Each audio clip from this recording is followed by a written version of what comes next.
அன்பார்ந்த இறைமக்களே, கிறிஸ்துவின் மறுப ஜபக்குழுவின் வாயிலாக இன்று உங்களை சந்திப்பதில் நான் பெரும் மகிழ்ச்சி அடைகிறேன். மக்களை, சந்தோஷமாக இருக்கீங்களா? நிறைவாக இருக்கீங்களா? மகிழ்ச்சியாக இருக்கீங்களா? மன அமைதியாக இருக்கீங்களா? மக்களே, எந்நிலையிலும் அவரோடு இருந்தால் நம் மன அமைதியாக இருப்போம் இல்லையா? எப்பொழுதும் எது நடந்தாலும் நன்றி சொல்ல நம் நாவை பழக்கப்படுத்தி கொள்ள வேண்டும். அப்படி கொள்ளும்போது நமக்கு நிறைவான ஆசீர் உண்டு. இன்று அவர் நமக்கு என்ன இறைவார்த்தை தருகிறார் பார்ப்போமா? இறைவாக்கினர் எசேக்கியா நூலிலிருந்து அதிகாரம் 18 இறை வார்த்தை 13, 14 மற்றும் 16, 17. வட்டிக்கு கொடுப்பவனாகவும் கொடுத்ததற்கு அதிகமாக வாங்குவனாகவும் இருந்தால் அவன் வாழ்வானோ? அவன் வாழ மாட்டான். அருவருப்பான இவற்றையெல்லாம் அவன் செய்துள்ளதால் அவன் சாவது உறுதி. அவனது இரத்தப்பழி அவன் மேலேயே இருக்கும். ஆனால் அவனுக்கு பிறந்த மகன் தன் தந்தை செய்த பாவங்களையெல்லாம் கண்டு தெளிந்து அவ்வாறு செய்யாமல் இருந்தால், ஒருவரையும் ஒடுக்காமலும் அடமானம் பெறாமலும் கொள்ளையிடாமலும் பசித்தவருக்கு தன் உணவை அளித்து ஆடையின்றி இருப்போருக்கு ஆடை கொடுத்தும் எளியோருக்கு தீங்கிழைக்காமலும் வட்டிக்கு வாங்காமலும் கொடுத்ததற்கு அதிகமாய் வாங்காமலும் என் நீதி நெறிகளை கடைபிடித்தும் என் நியமங்களின்படி நடந்தும் இருந்தால் அவன் தந்தையின் குற்றத்திற்காக சாக மாட்டான். அவன் வாழ்வது உறுதி. Praise the Lord. ஏனென்றால் போன செய்தியில் என்ன சொன்னார்? வட்டிக்கு கொடுப்பது, வட்டிக்கு வாங்குவது இல்லையா? ஆடையின்றி இருப்பது, ஆடை கொடுப்பது, உணவின்றி இருப்பவர்களுக்கு உணவு கொடுப்பது. அதே தான் அவர் திருப்பி சொல்கிறார். எப்படி சொல்கிறாருன்னா, வட்டிக்கு கொடுக்குறவங்க இருந்ததுனால தானே வாங்குகிறோம் நம்ம இல்லையா?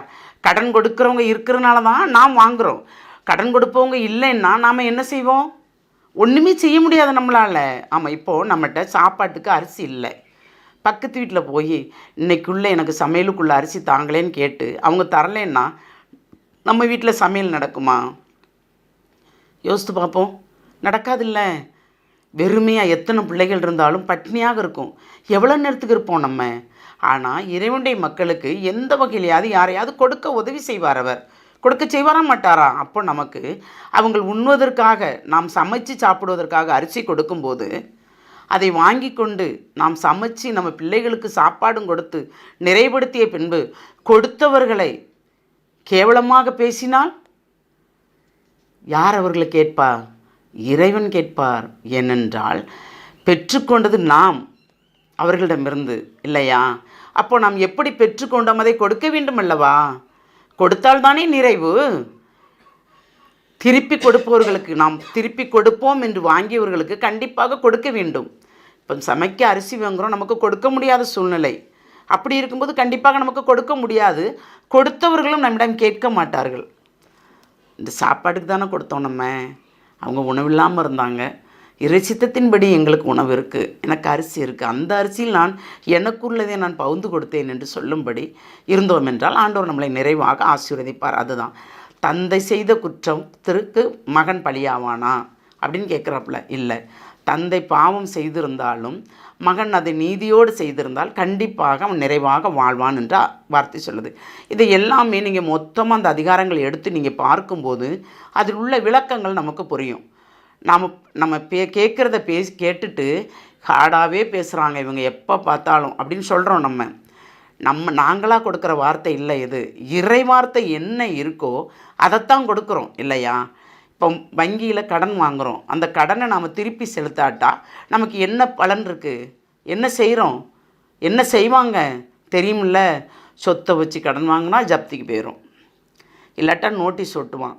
இல்லை, எந்த வகையில் நம்மகிட்ட வாங்கணும்னு அவங்களுக்கு தெரியும், வங்கியில் உள்ளவங்களுக்கு இல்லையா? அப்போ அப்படித்தான் கடன் வாங்கினதை நம்ம கொடுக்கணும்னு ஒரு நமக்கு விதிமுறை உண்டு இல்லையா? வாங்கும்போது நமக்கு ஒரு பிள்ளை பிறக்கிற போல் இருக்கும். அவங்ககிட்ட வாங்கும்போது, அவங்களுக்கு கொடுக்கும்போது, அவங்க பணம் கேட்டு வரும்போது ஒரு பிள்ளை மறித்தது போல் இருக்கும் நமக்கு. இதாங்க இப்போ நியாயமாக நடந்துகிட்ருக்கு. ஏன்னா கொடுக்குறவன் கொடுக்கும்போது உயிரோடு இருக்கணும்.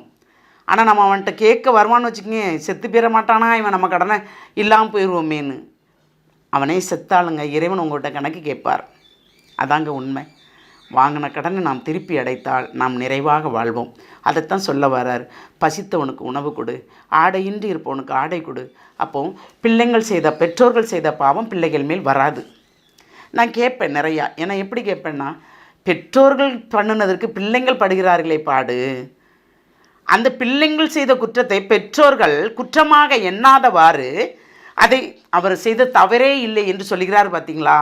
அப்போ பிள்ளைங்களும் குற்றத்தில் விழுகிறார்கள், அந்த பிள்ளையை குறித்து பேசியவர்கள் பெற்றோர்களும் குற்றத்தில் விழுகிறார்கள். இறைவன் 2 வகை தீர்ப்பு கேட்கிறாரா, கணக்கு கேட்க வருகிறாரா? எந்த கணக்கு வேணும்? ஒரு கணக்கே நம்மளால் பதில் சொல்ல முடியாதுங்க. 2 கணக்குக்கு நம்மளால் சொல்ல முடியுமா? சிந்திப்போமா? ஒரு விசை. எல்லாம் வல்லவரே, ஆமாண்டவரே, நாங்கள் கடன் வாங்கியிருந்தாலும் ஒரு கைக்கு தெரியாமல் வாங்கியிருக்கும்போது ஒரு கைக்கு தெரியாமல் நாங்கள் கொடுக்குமாறு எங்களை நீர் வழிநடத்துகிறீரே, அதற்கு நன்றி ஆண்டவரே. எந்த நிலையிலும் எல்லாரும் கடன் சுமையோடு இருக்கிறோம் ஆண்டவரே. நீர் சொன்னது போல் ஆண்டவரே, யார் கடன் இல்லாமல் இருக்கிறார்கள்? எல்லாரும் கடனோடு இருக்கிறோம். ஆனாலும் அதை திருப்பி கொடுக்கிற வல்லமை உமக்கு மட்டுமே உண்டு ஆண்டவரே. எந்த நிலையில் எப்படி கொடுப்போம் என்பது தெரியவில்லை ஆண்டவரே, ஆனால் நீர் செய்வீர். அந்த செய்கிற வல்லமை உண்மையில் மட்டுமே உள்ளது. வாங்கியவர்களுக்கு கொடுக்காமல் இருக்கும்படி நாங்கள் இல்லை ஆண்டவரே. ஆனாலும் அதை கொடுக்கும்படி தேவர் நீர் எங்களை ஆசீர்வதிக்க வேண்டும். அந்த ஆசீர்வாதத்தை கேட்டு நாங்கள் உங்களிடம் இறைஞ்சுகிறோம். எங்களையும் எங்கள் பிள்ளைகளையும் உடைய கருத்துக்கள் ஒப்புக் கொடுக்கிறோம். நாங்கள் செய்த குற்றங்கள் குறைகள் ஏதாக இருந்தாலும் அதற்குரிய தண்டனையை நாங்களே பெற்றுக்கொள்ளும்படியும் எங்கள் குற்றங்கள் எங்கள் பிள்ளைகள் மேல் சாராதபடியும் தேவரீர் எங்களை ஆசீர்வதிக்க வேண்டும். சொல் குற்றம், செயல் குற்றம், பொருள் குற்றம் எது செய்திருந்தாலும், உமக்கு பிடிக்காத காரியங்கள் நாங்கள் எது செய்திருந்தாலும் அதை எல்லாம் மன்னித்து, நாங்கள் பிறரை குற்றப்படுத்தி இருந்தாலும் முறுமுறுத்திருந்தாலும் அதையும் மன்னித்து தேவரீர் எங்களை நிறைவான பாதையில் நடத்தி செல்ல வேண்டும் என்று உம்மை இறைஞ்சி மன்றாடுகிறோம். எங்கள் ஜெபம் கேட்கும் நல்ல பிதாவே. ஆமேன், ஆமேன், ஆமேன்.